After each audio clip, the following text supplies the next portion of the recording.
So I got a lot of honeycomb cardboard 2 days ago. So today I started to build this new puzzle that he is getting his head wrapped around.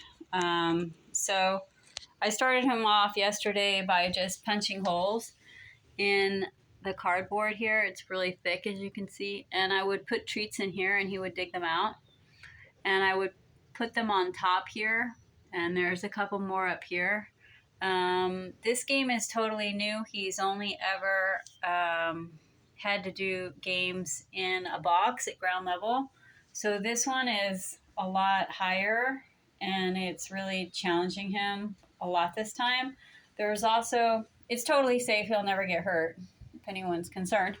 So this moves, and that makes him a little bit nervous, and the treats were coming off, so I put the box down here so that if he knocks any of the treats off, they'll go into the box, and then he can go back to games that he already is familiar with.